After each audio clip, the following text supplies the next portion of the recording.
So welcome back, everyone. Mike here, and you probably remember Wild Bill here. Bill is the one that made our Sasquatch statue, and he's been carving for a long time. And this is John. Nice. I'm glad you came out today, John. John has been watching our channel for a while, haven't you? Yes, I have. Now, somehow, between the channel and Bill and John and myself, this all came together, right? Yep. John watched your show and showed up at my house. Did you make this? So you want to explain what you made here? Yeah. So it's a soldier's cross, and John was in Vietnam, and you. What year were you there, John? 66, 67. 66 and 67. You're in Nam. Yeah. Okay. And you worked as what is called an engineer, right? Combat engineer. Combat engineer. Okay. I operated a D7 dozer. No ropes, no canopy, no nothing, just an open dozer. Oh, geez. And we cleared jungle. Wow. Cleared roads, minefields.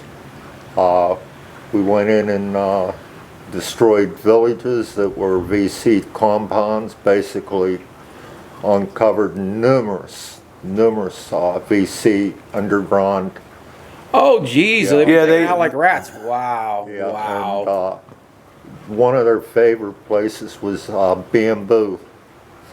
Bamboo is basically a grass that grows probably about this big around. Okay. And it grows in a big, gigantic clump. Mm-hmm. And they would make a path and go in the center of it and put the hole and then go down and make their tunnel systems. And depending on the size of the bamboo plant, one dozer or possibly two would dig in, it was a surface root, and flip it off just like the top of a cookie jar. Okay. Yeah. You know, and there it would be.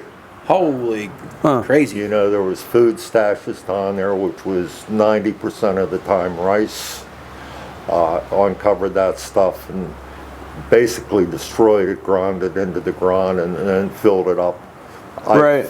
I fell in a field hospital in the Iron Triangle during Operation Junction City. I fell in and tank retriever had to pull me out. Oh my gosh. And it was something like a 50, 60 bed hospital underground.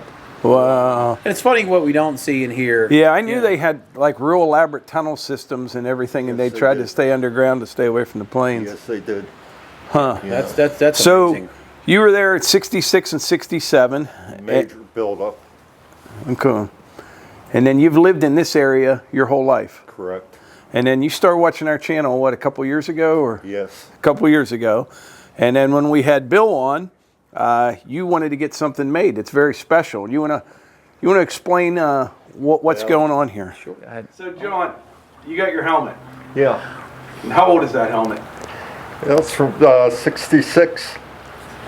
Same age as me, 55 years old. Pardon? Same age as me. That helmet's 55 years old. That's what I said.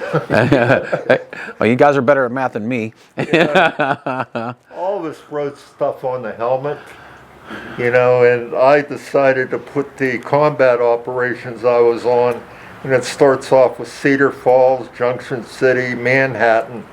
Lam Son was Vietnamese operations that started, and I was in Lam Son 1 and Lam Son 2. And I've seen on the internet, on Facebook mostly, the Vietnam veterans, and I've seen it listed as high as 700 Lam Son operations. Wow. And then on this side, it's hard to see, but I have the solar system, okay, with the sun in the middle, and I came out to Earth, and then I went out to Mars, and that was my address, Mars, Pennsylvania. You know, And we're all used to that, but everybody else is probably thinking it's pretty funny. Yeah. and then some guys signed their names here, 66, 67, 69, 70. And I can't make this one out. But yeah, it's 55 years old. The good news is there's no bullet holes in it. For sure. That's So you reached out priceless. to Bill, and then you wanted to have Bill make you. Now, is this exactly what you had in mind, or did? Correct. This is an M14. That's what I carried. Okay. The infantry carried the M16. They were just introduced while I was over there. You know, that Bill, you never did do anything like that before? And another gentleman actually did the same thing like John did, and he was from Mercer County. We were doing a show, and he come up to me, and he very passionate. Actually, I think John, same helmet, because that's how I had that pattern for I had that M1 Grand pattern, which is real similar to what the M14, right? Correct. And I had that at my house from his, and he was just like you. He had a specific helmet because there's different times helmets were different, and very passionate about what boots he had. He had some kind of special boot that he wore, like an aviation jungle boot. Yeah, so a certain boot, certain gun, which makes it a little trickier on my end, but you know, if you're me, you know, I always do these with a heavy heart. You know, I always feel funny, and I know it's very important to everyone, so I try to get it as nice and as detailed as I can. So I actually got a M1 Garand, traced it out to try to get everything right and close as I could. You know, obviously your chainsaw cover, we're not a machine shop, but you know, try to, you know, just get it as exact as you can, and you could just tell that people are definitely passionate about this whole situation. Now, what are you finishing it? Just John? No, so John, go ahead. He cabinet shop. I'm gonna finish it. Yeah. You have some experience in that. Yes. Tell what you. Well, I've had PTSD forever, and the way I combated it was to keep busy, work. You know, and I worked a 40-hour-a-week job at the post office, and I ran a full-time business. You know, I built the kitchen cabinets for my house. I built the house from the footer up, and I built all the cabinets in the house and all the woodwork. I made the woodwork on a shaper I have at home. You know, and I just had to keep busy. But here in the past 3 years it has been, I ended up with lung cancer, and they took a third of my right lung, and that blew the wind right out of my sail. So I can't do that stuff anymore. You know, so it's taken a toll on me. You know, So you've been a cabinet maker, so you wanted to finish this yourself. I did everything. Yeah. So he knows how to finish, and you know, then you can get your own personal effects to how you like it and what you want and what you're interested in. You know. So you also have. Tell them about the flag, Bill. What are we doing with that? Yeah. Hey, that's just a gift from me and Barb for John's service, and to everybody. You know, we just want to show our appreciation. That's a slab we milled at our house, and Barb made that. She does all the lettering. That's her thing. She actually has a copyright for that design, and we just wanted to give it to Mr. Oshie out of respect. You know. Very nice. I want to thank you, Bill. Hey, thank you. I appreciate it really very much. Quite welcome. I'd like to see this when you get it finished, John. Yeah, me too. You know, it's kind of a neat thing. We do a lot of burn. You know, this gets burned. Do we have a second to talk about how we do the woodwork, or do you have a second for that? Bill. So, you know, I wanted this to be really good for him. 'Cause a lot of guys that are chainsaw carvers will just grab a log and just whack that out real fast. It's a little bigger and bulkier.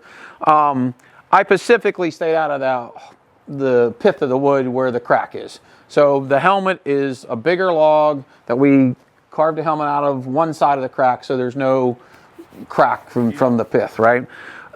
This was just something we milled at our house that I had dried, so it was, you know, 1 3/4 white pine. This is all white pine.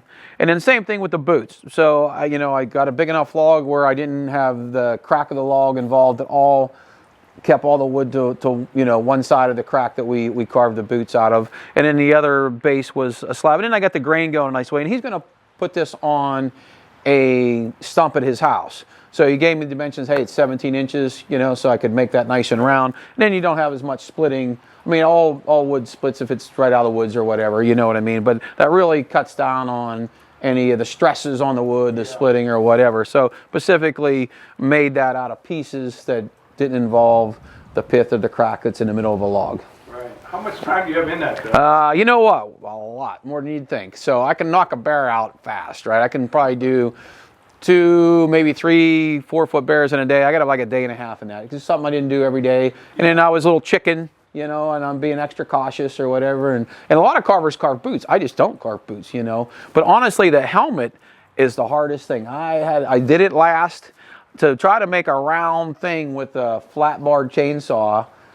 Yeah. You know, and there's no furs like a bear and eagle or feathers. You can't hide anything. So really took my time on the helmet, and I had measurements, and I'm, you know, miking everything, trying to get the size right and everything. So that was interesting. And in a different, you know, I thought, oh, I took good pictures, and I got looking like, oh, all right, well, what does that do? And then, you know, the little band went on your chin strap. A lot of people had it hidden on the back. Remember, you always seen people with stuff stashed in that band, you know, and so forth. So I got a little history lesson while I was doing that, you know, for sure. But you know, I'm really happy how this all came together. Yeah. And it's a nice local thing too for us, you know. Yeah. All local products, local people. It's nice. I'm glad you guys got connected, John. I'm glad you watched our channel. And if anyone is looking for carving, so I'll put the link to Bill's website in the description of the video. But anything you guys would like to add before we wrap this video up? Hey, John, don't you think a giant eagle would look nice next to that flag pole over there? Big-breasted eagle, Mr. Morgan. Oh, Yeah. Maybe we'll do that. Yeah. Hey, didn't you say wear a bright orange shirt today so you look skinnier? Was that a sales pitch? It was. I'm going to trade Melissa. I'm going to go the other way. I'm going to go black shirt to look skinnier and orange letters. Melissa's going to need definitely a big eagle, so maybe we'll work a little trade. You did wear your steel hat today. I did that just to make you feel all warm and fuzzy inside, you know. Yeah. Hey, one thing with the Sasquatches, you notice people who are in the Sasquatch are in with both feet. I mean, it is fun, and it's fun, you know, reading about, because I seen your t-shirts, and I love them. I like, oh, that's a great idea. But I was just so, I mean, you talked about a little bit, so surprised how many people are just into it. You know, it's cool, it's fun, you know, it's a fun thing, you know. And I always see them in creek bottoms all the time. When I'm out snipe hunting, I see them in creek bottoms all the time. They must be thirsty down there. This is a little bit off topic. This denim jacket I'm wearing, it has a story with it. Yes, it was passed on to me by a World War II veteran that was in charge of one of the landing crafts that landed on Omaha Beach. Okay. And he wanted it to be passed on to another veteran, and that's how I ended up getting it. I never met the man. Wow. But he had relayed stories. He has since passed away. But you might have to edit this part. But anyway, when they're going back to the troop ships to get another load to take to Omaha, they had to hose the ships out of blood. Yeah. You know, and utmost respect to those men. I think as we all get older, we appreciate things more, right? I mean, you know, you're younger, you're busy. I do. I mean, that's just the way it is. You know, I get it. People in their 30s, you got wives and kids. As you get older, you get wiser, and you definitely get a great appreciation, you know. No, but anyway, I'll be going across that Rainbow Bridge in the future, and I want to pass this on to another veteran, more than likely from Afghanistan, and I have a guy in mind. Good. You know, so keep it going, and God willing, there won't be any more wars. That's awesome. We appreciate everyone being here, and like I always say, thanks, John. We very much appreciate you coming over, sharing your story, and thank you for your service. Bill, thanks for all the great carvings. Hey, anytime. And like I always say, if you enjoy these videos, hit the like button, click subscribe, and share them with your friends. Thanks. Hey, thanks again, John, really.